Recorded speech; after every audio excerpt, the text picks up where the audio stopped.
Hello, sir. I am Farshi from Kerala. Okay, Uh, hello Percy. Hi, sir. So, thank you so much for doing this. And I've Mm-hmm. been following you before your takeover on Instagram on Okay. resident. So, yeah. So, this is like really helpful because usually we see all these takeovers. It's just those selected set of questions that they ask. I mean, people ask, and Uh-huh. I usually, by the time I've sent a few questions, but I've never got anything answered because before that itself anybody will ask that. So this is a Mm-hmm. more personalized one. So thank you for this first of all. Okay, Uh, my pleasure.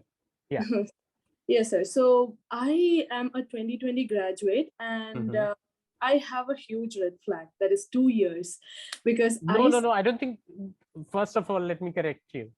I yes, sir. told you like we are like we all are average people, and if you consider 2 years as like red flag, I already had 2 years red flag. Like I graduated in 2019, and I was applying this year, like Oh, last year. Sorry, like so this cycle was that. So I had like 3 years thing.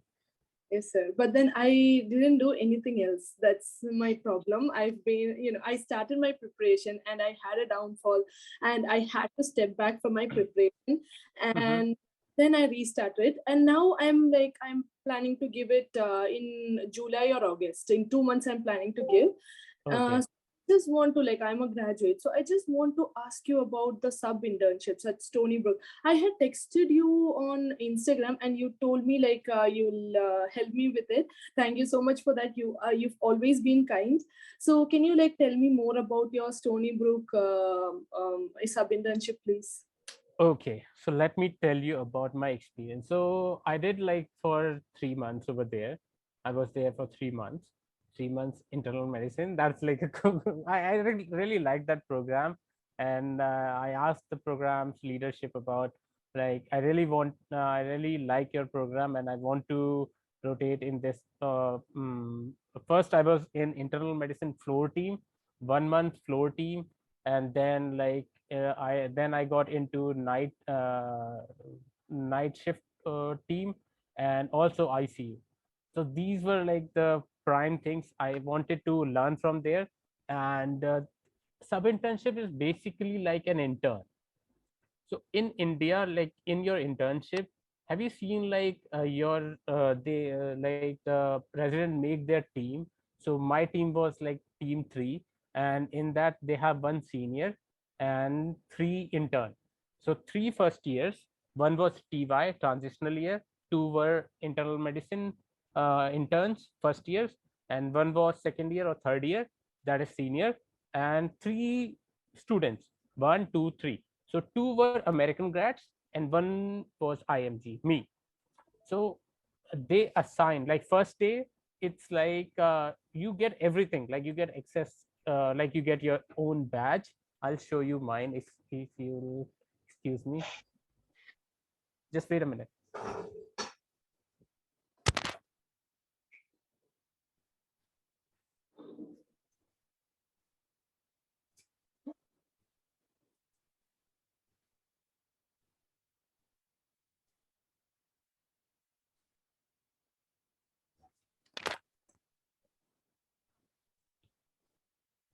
Okay, so this was my card.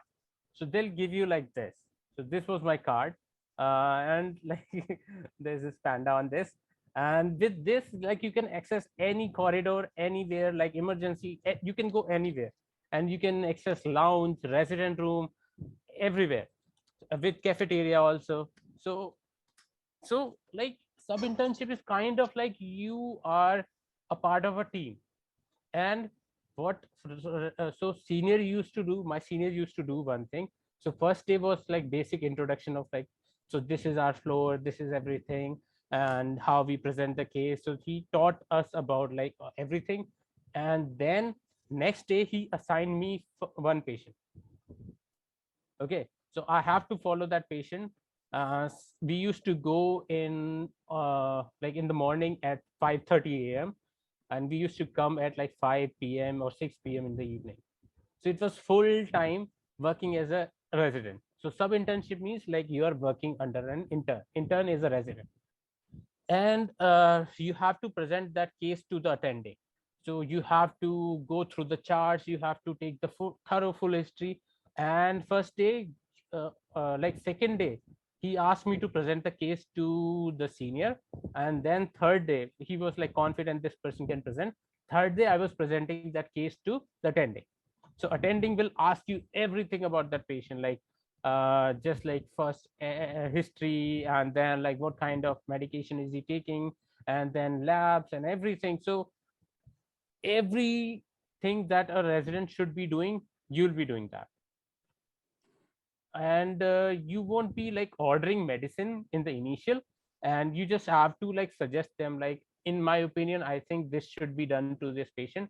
And your attending or resident or senior, they'll actually like correct you or like praise you, like, oh nice, you are like you are learning a lot, or you're doing better, and you're on top of things. And in the afternoon also they used to have rounds. So in afternoon you have to take like you have to follow up everything, like what we did in the morning, and what orders did we put into the system, and did she like nurses executed that thing or like that order to the patient. And then following the patient about like his like afternoon labs. So it was like everything was there, and you also have to write the summary of the day, and your senior will check that and correct you on few things. So that was the experience, like everything as a intern you as an intern you do. So they teach everything like that. Okay, sir. So how did you secure that sub internship at Stony Brook, sir? I contacted the student coordinator at that program, and she was very kind. And like I actually asked her like couple of months back, and she responded like, "We have one position opening up, and would you like to join?" And I was like, "Yes, why not?" And it was in the month of like when, so November. So last year November, when I was like going through my interviews also, and I could not upload the letter of recommendation from that program, but I thought like, okay, this is gonna like this will be a game changer. Not a lot of people are actually doing rotations right now. If I'm doing right now, that means like that will I'll be able to talk about these rotations to the program directors who are interviewing me, who will interview me. So that way, it actually helped me. So, sir, like if I want to get in for these sub internships, I should be sending an email out to the student coordinators, like Yes, wherever. student coordinators, and like if you have any friend who, or like a lot of times you can find student coordinators email on the websites, like Frida. You can find on Frida. Frida is a website, and from there you can like search the program, and then search the email ID or like phone number also. I used to call also, Skype calls. So Oh, are we allowed to do that, or should we ask for yeah, no, permission? no, no, no. You can call. You can call. Oh, okay. Call their not their personal number. The number they have mentioned in the FRIDA, that is like the official number, and that's the program coordinator's number. So sometimes you can call. Sometimes if you're not like if they're not responding to your emails, you can call, but Oh, oh, don't call like in the odd timings. Like try to call at this time or maybe before that, or 7 p.m. in the Indian time, so that like that will be 9 or 10ish in the America, or 11 in the morning, because in the evening they don't take the calls. And also don't call them on weekends like Saturday, Sunday. That's off for them, so don't call. okay, sir. And then, sir, just one more question. Mhm. What, like, it's been 2 years since I've taken a case. So, like, what textbook should I buy? Because I'm planning to go to US after soon after my step one. So, Mhm. I just a textbook to learn the history taking from scratch. So, can you I'll like teach recommend? you. I'll teach you. I'll actually like make a video about it. I know like Yes, sir. my seniors actually like taught me very thoroughly about history taking, and that's like the best way of like they call it as SOAP, subjective objective assessment and plan.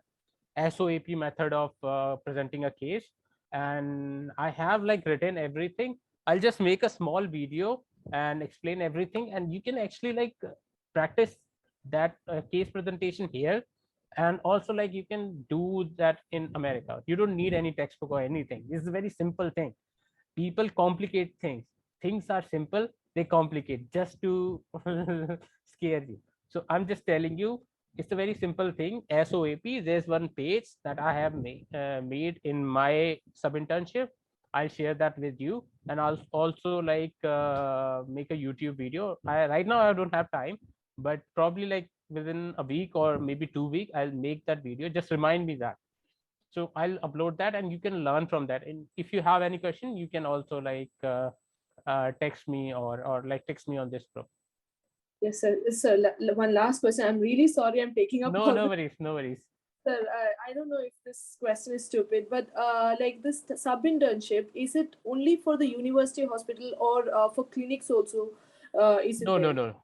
So let me clarify one more thing. Clinics. So if you're doing any kind of rotation at clinic, I would like strongly discourage you doing that. Oh, Clinics don't have any sub internship or clerkships, because at clinics they'll be managing chronic cases, like who like a person is coming for diabetes medication or hypertension medication. They're not dealing with inpatient admissions, or like treatment of critical illnesses. So you won't be working under a team, or working under a resident or resident team or attending team. You'll be just interacting with the doctor who is running this clinic, and just like taking orders from him, and like doing things. So that is like, maybe you can call it as an observership or externship, but that is not like the good way of doing USCEs. So oh, try to focus. So all the hospital, only hospitals can offer you sub internship, because residents are basically in the hospital, not in the clinic. okay, Okay. sir. That I didn't know till now. Okay, thank you so much, sir. Thank you. No worries. Okay.